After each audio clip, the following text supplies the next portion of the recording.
All right, so welcome to a new video. We're going to be talking about what I think is the big Amazon KDP problem. This is something that I wish I've been able to communicate sooner to people, but it's extremely hard to put into words. But I think I've got there in this video. So it's going to be mega important. And we're going to be showing things, factual things that I've never seen anyone talk about before. So we're going to be talking about not knowing how to proceed with the type of book that you are creating. Going to explain that in the first section in a lot more detail because it's extremely important. So we're going to take a look at what you might be doing wrong, plus using examples. We're going to take a look at the signs that you can go by to continue working on a project or to stop working on a project or to update your book cover. We're going to be looking at real metrics that you can use to help you determine what to do with your book projects going forward. So we're going to go into my account. We're going to take a look at real information. We're also going to take a look at the niches that I think you need to publish more books in versus focusing on the quality of those books, which might sound a little bit strange, but it's going to make sense as we go through this. And then we're going to take a look at when we need to focus and when we can and should focus on a higher advertising spend. So really the point and what we're going to be talking about here is how you need to manage your very specific situation, because there's not going to be one approach that fits always to publish. Now, what a lot of people have been doing from what I've seen and what I think is a huge mistake is adopting high content advertising strategies for low content books. And what you need to really understand is that advice online, including from my channel, it's not tailored to your specific books, your niches, your understanding of quality, your advertising budget, your luck, all those things. They need to be managed by you around a framework that's been proven to work. So we're going to explain all of that throughout this video. So you need to be asking yourself, does it make sense to be doing what you're doing? So for example, one of the biggest things here, as I've already said, is adopting high content or high priced advertising strategies to a book that costs $5.99, $6.99, or $7.99. Now, realistically, does that make sense for you to run your KDP business that way? So for me, the answer was no, definitely not, because it involves losing a lot of money. So I'm going to show you one of my books in just a second that's going to fall into this type of category so we can better visualize what's going on here. But let's talk about the scenario that you're probably finding yourself in. Now, if you're watching this channel, you're probably 90% chance going to fall into this scenario that I'm going to outline here, which is that you are running advertising campaigns for your book. Your book is priced between $5.99 and $8.99. Your book isn't better than the competition. It doesn't have any type of unique selling point or standout features. And this is something that you have to be real with. If I'll go through the niches in just a second, but if you fall into those niches, chances are that you don't have a book that's better than the competition.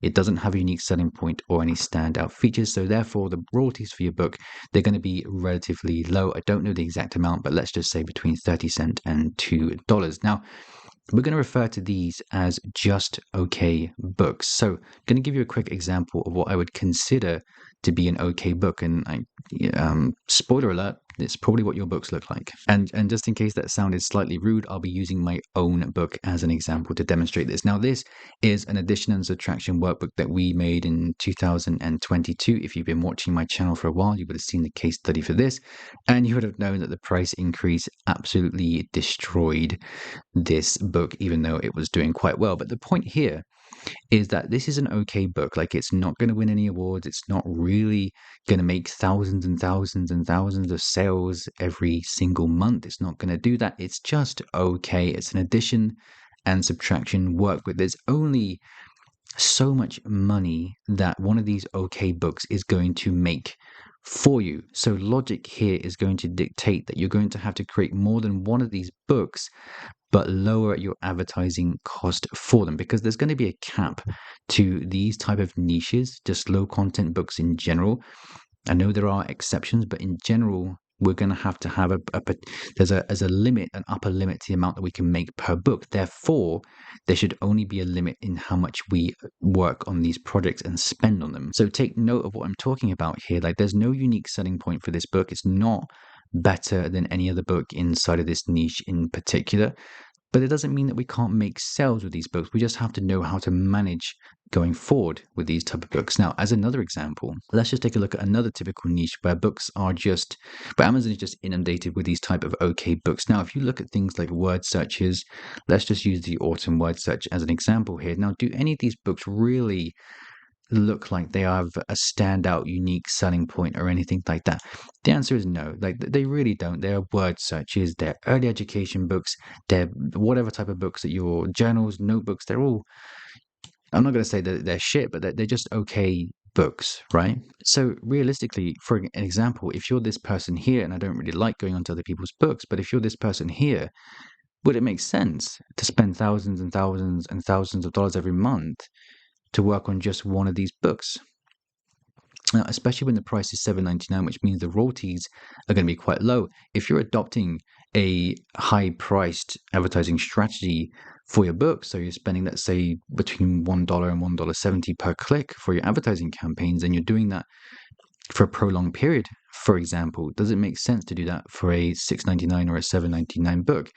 You really have to think how long it's going to take you to ever actually make any money with the books, because that's why we're here, to make money. So again, logic dictates that we can't really do that. So we need to publish more of these books. Now, don't let anyone fool you into thinking that this whole quality over quantity thing it's real, but it's not as real as people want it to sound. Because if you were to just focus on the quality of one word search book, for example, and then make it your biggest project ever, and you're like, I'm going to spend tons of money on this, we're going to get it ranked, we're going to make a ton of sales. No, someone might do at some point. They might do that. There might be one book that does that, but for you, really, does it make sense to do that? Probably not. And I think that's the problem, is that people expect these type of okay books to have an unlimited reach on Amazon, an unlimited audience, therefore unlimited money, unlimited potential. No, in my opinion, you are really, the niches have traffic going to them, yes, but there is going to be that cap to how much money you can make. So again, you probably have to publish more books to make up for that. So that's the scenario. Now, what logic is going to dictate the result of that will be is that, as we've already discussed, you will need to make literally thousands of sales to recoup ad spend. And at what point do you stop your ads? Like, do you even know when you should start reducing your ads? Like, do you even know why you're running advertising campaigns? Okay, so it's important that we understand what's going to happen if we just start randomly taking other people's advice and trying to implement that into our specific situation. Okay, so if you spend that much, you're likely never going to be in profit, which is all about being in profit. And again, you can't keep spending and spending and spending and spending. So in the next section, we're going to take a look at the specific different types of books that I would be publishing more in. So does that make sense? I'll be publishing more in those niches versus the ones where I'll be focusing on creating like a brand and focusing on the quality, spending more money on A+ content and things like that. Okay. So we also need to take into consideration here that these niches, as I've already discussed, they don't necessarily lend to the opportunity to be unique, to be different, to have the potential to make you thousands and thousands of dollars. They're just books that are maybe going to make you $100 to $200 a month, $50 a month, nothing a month.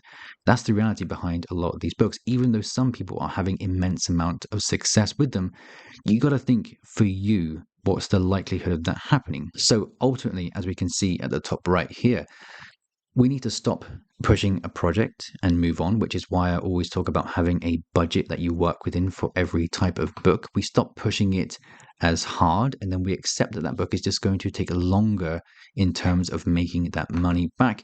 And of course, with all of this, once you start accepting your failure percentage, there's nothing special about you that you have to accept. If you're not Jade Summer, that most of your books, or sorry, a lot of your books, they're just not going to make money. So you have to manage every single book that you put onto Amazon so that you don't get demoralized and quit. And again, as I've already touched upon, there's only so much money that you can make per book. So let's get this up on screen now and take a look at how many books should you publish in these niches. So this is just my opinion. This is what I would do for these type of books. And as we go forward, we'll be talking about a lot more and much more actionable steps that you can take.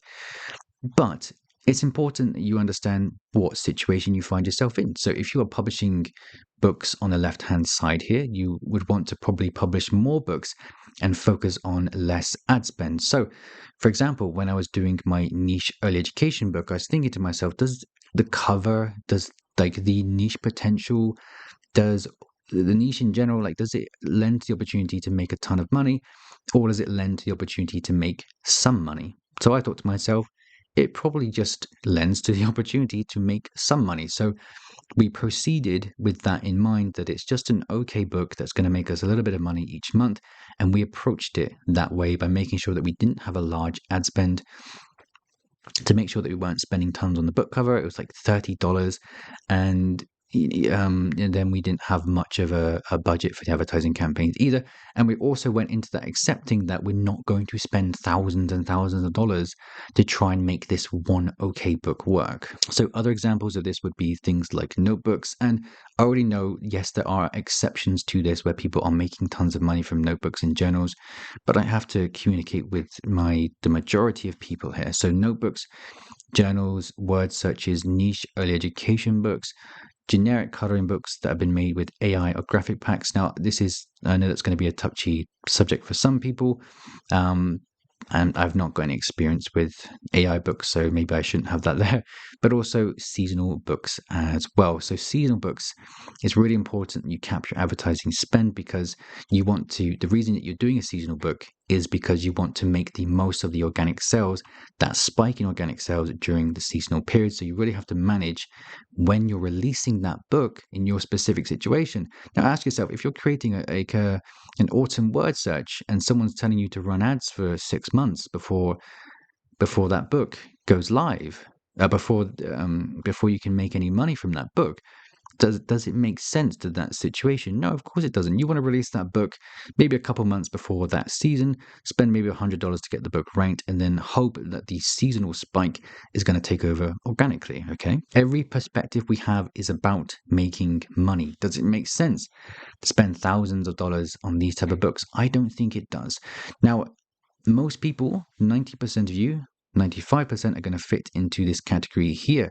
Whereas what you want to, in my opinion, ultimately progress toward is this category here, where we're going to be publishing fewer books, but really focusing on those books more. So, for example, what I'm doing, I would like to consider premium coloring books, where I'm spending a lot on the interiors. I'm spending a lot on the A plus content now.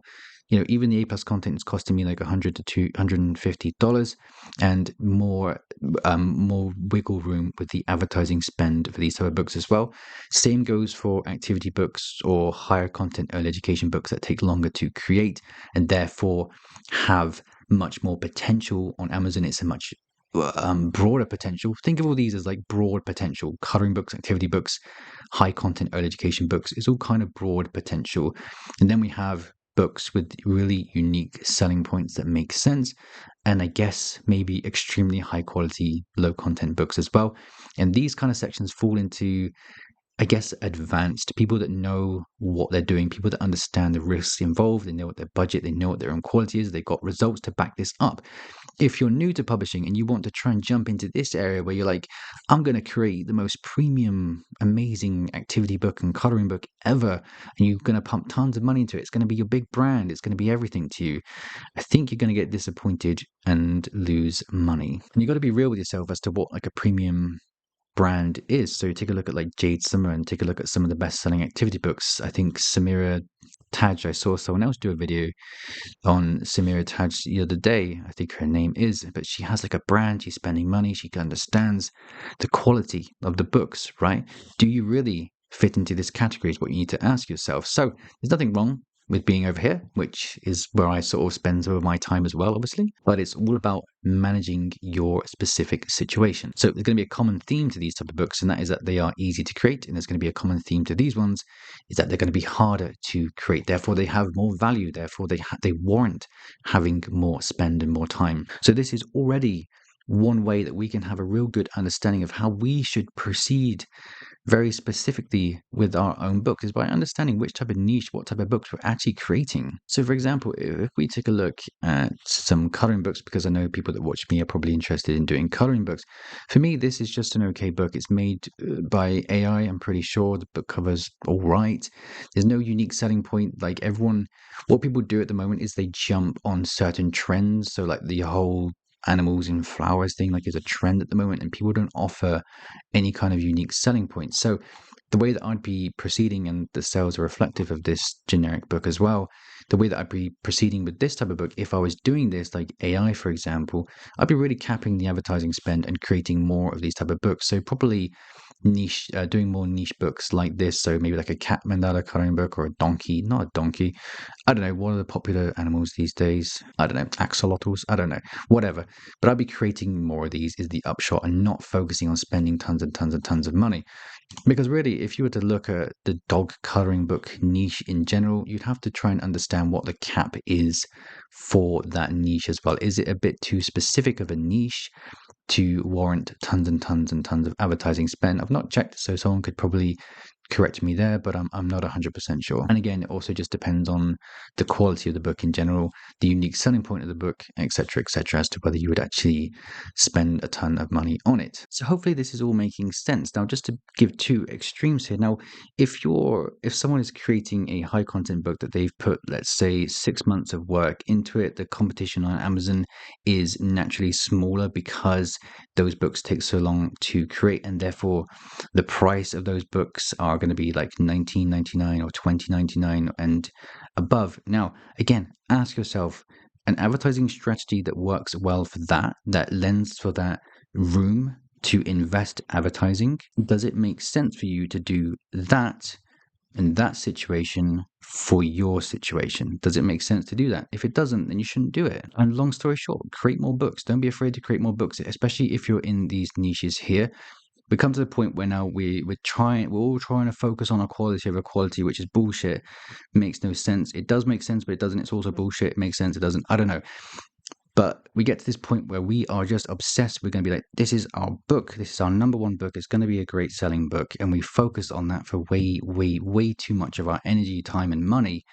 And it costs us in the long run. So what I'm saying is, if you create more books, you will be sticking to a framework that works, getting the book ranked, for example, finding niches that have got traffic going to them, for example. But ultimately, you're going to be relying on some luck. And there's nothing wrong with people relying on luck and producing more books. What is bad is producing hundreds of shit books and hoping that some of it sticks. And of course, the harder that you work on your projects, the luckier that you're going to get. But of course, within all this luck and everything that we're doing, we want to make sure that we have a budget in mind so that we don't get demoralized and lose tons of money. So with all that in mind, this next section is something I've never seen anyone talk about, demonstrate, show off, whatever.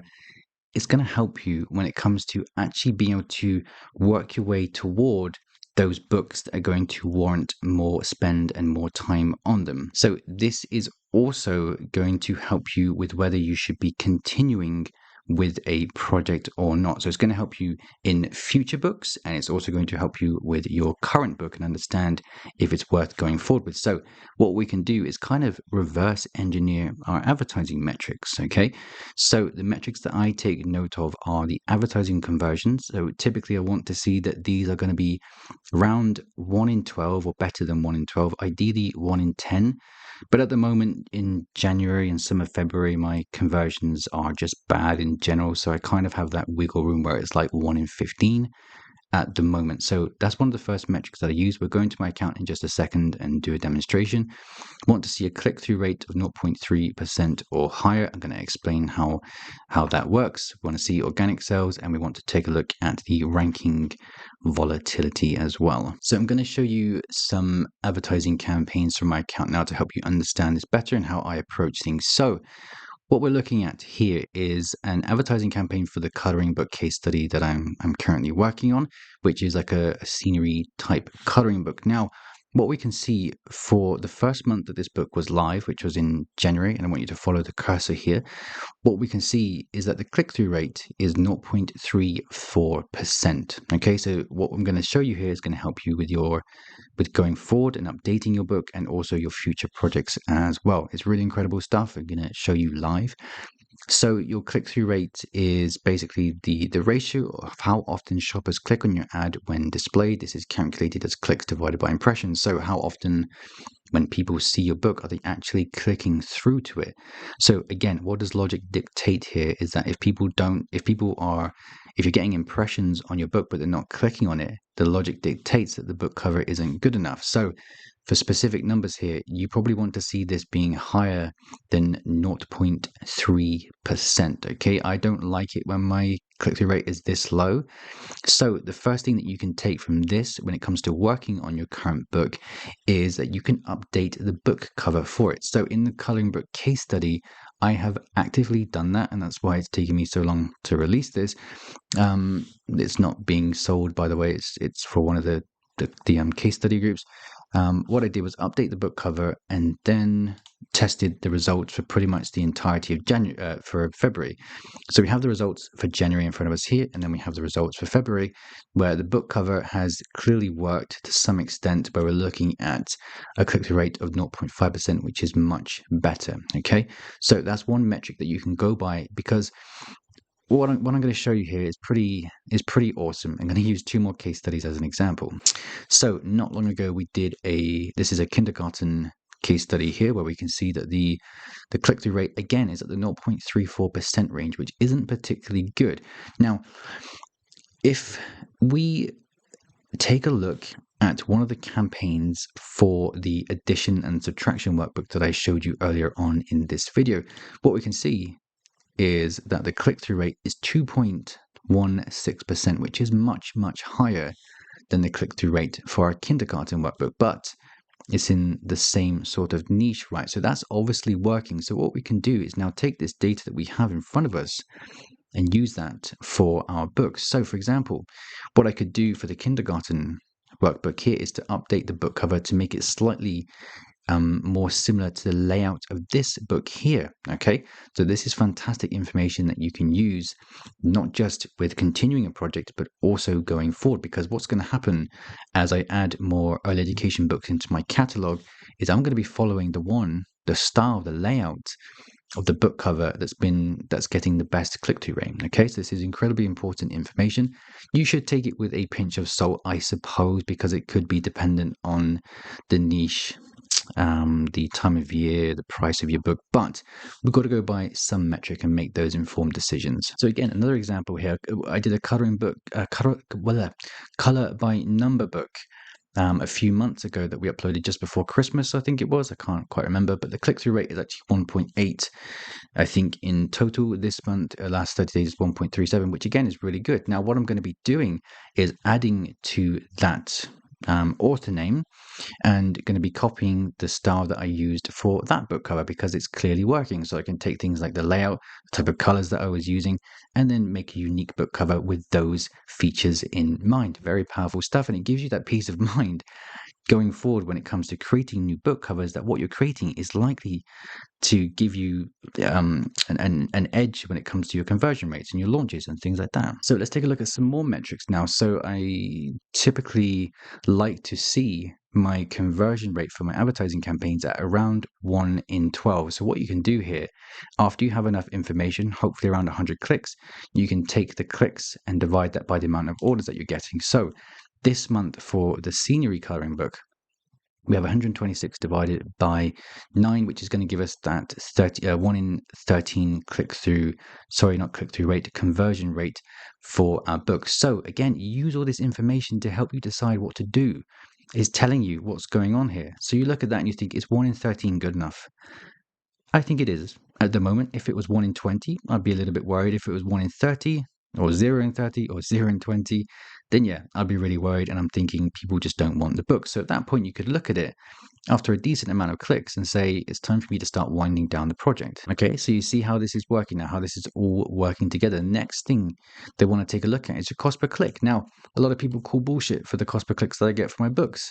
I call bullshit on your bullshit, in fact, because what's happening here with the cost per click is the problem I think that most people have with a high cost per click is that you're creating really, really, really generic really generic types of books, and Amazon is targeting with your automatic campaigns, they're targeting the most expensive keywords. And if you're doing manual campaigns for those books as well, then you're probably spending way too much money. It's like, if this happens with I found that it happens with word searches in particular, is that the cost per click is really high, so you shouldn't be creating super generic and broad books. Now, when you start niching down ever so slightly and painting a more accurate picture of your niche and your audience, Amazon's going to know how to target that properly, and it's going to get you the lower cost per click, as you can see from pretty much all of the campaigns that I run. So I start them at 75 cents, and then I reduce them over time. Okay, so this is actually a factor that helps me decide whether I want to continue or not, because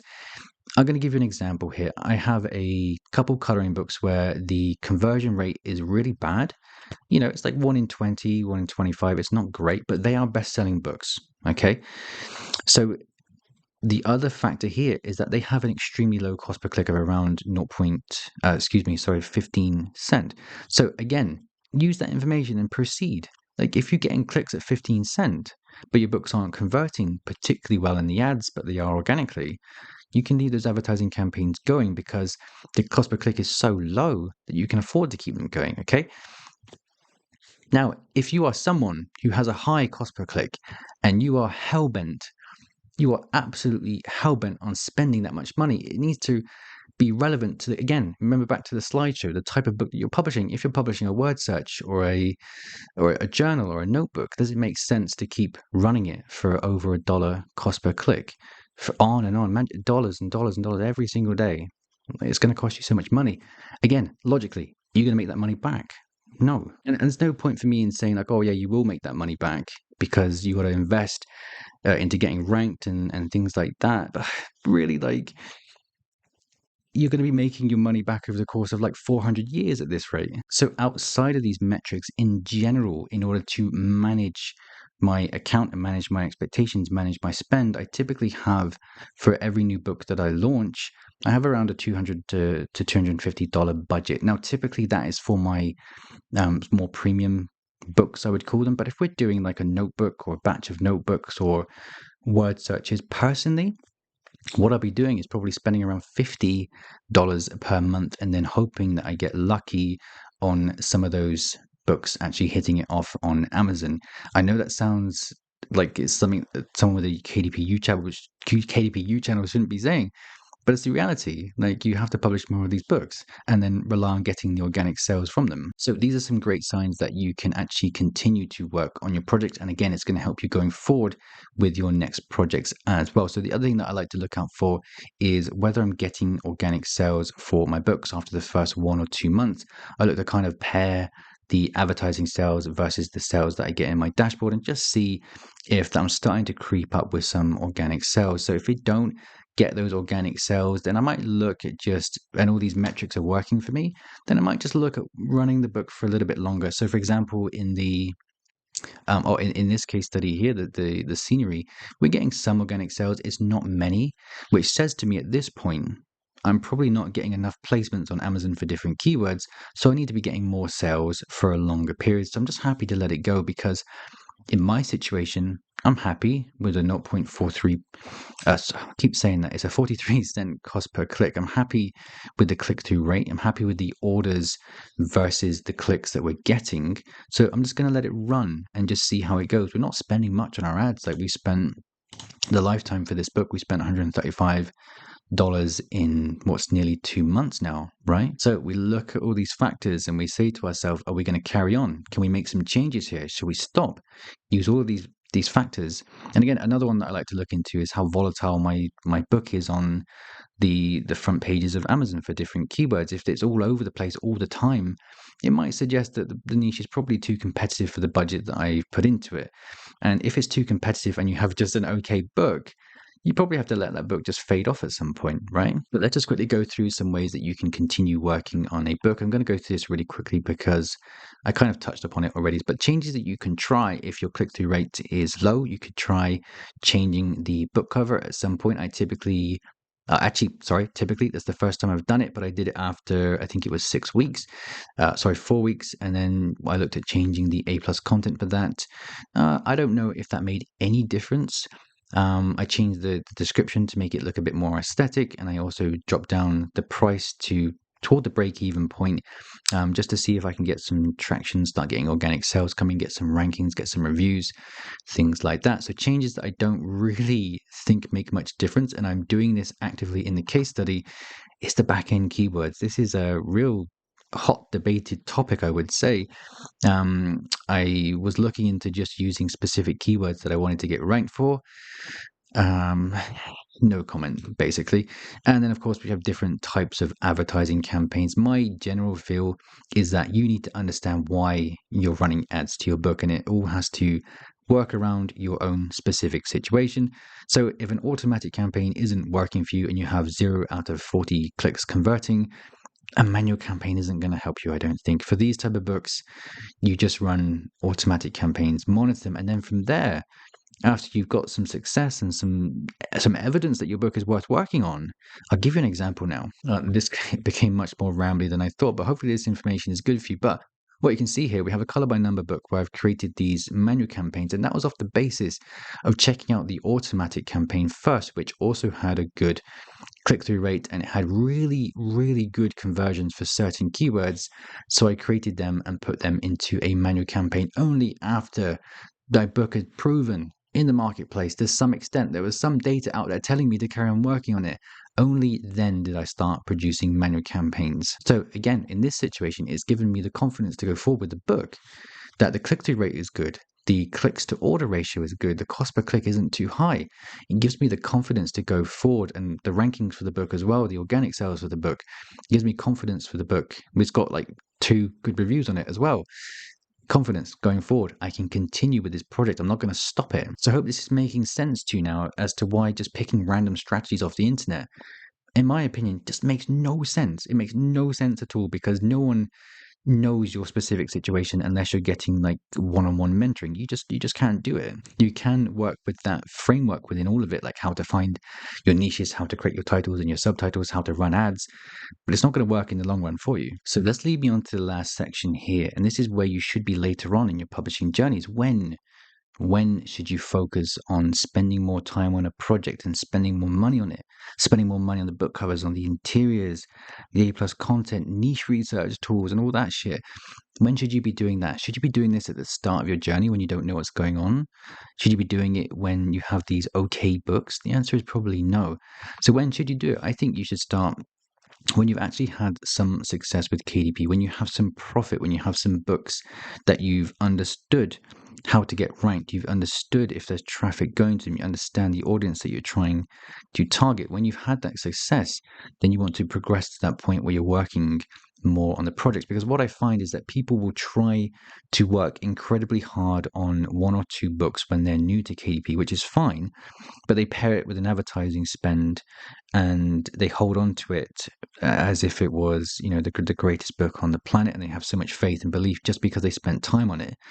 But it doesn't really work like that. So, and also when you have book covers that are stand up to the competition, a lot of people show me their book covers and they're not good.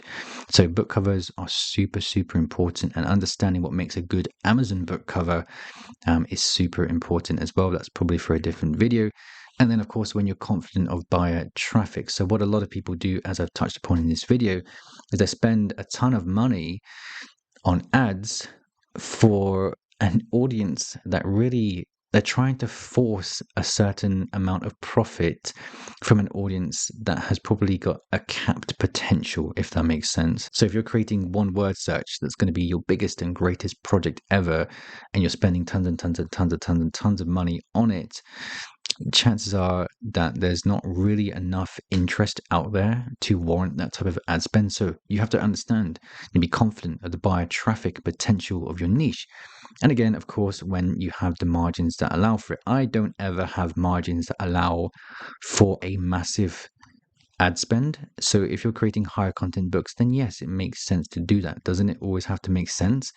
Higher priced books means that you're going to make more money per sale, which means there's more room to spend on advertising campaigns. And of course, it means there's also going to be less competition, which means people are more likely to choose your book over other people's book. So that's it for this video. This is not me telling you that you shouldn't shoot to have really beautiful and amazing books, because it just takes time. That's the reality, is that most of your books are going to be okay, but you just have to know, in my opinion, how to manage your catalog around the quality of your books. And this type of management of your overall journey in your account is something no one ever talks about, but it's like the most important thing ever, that you understand what you need to do for your specific situation. So hopefully this video has helped. If you have any questions, leave them in the comment section below. I tend to reply within the first hour of the video going live, and then after that I go missing completely. So leave your comments, I'll get back to you, and I'll see you in another video very soon.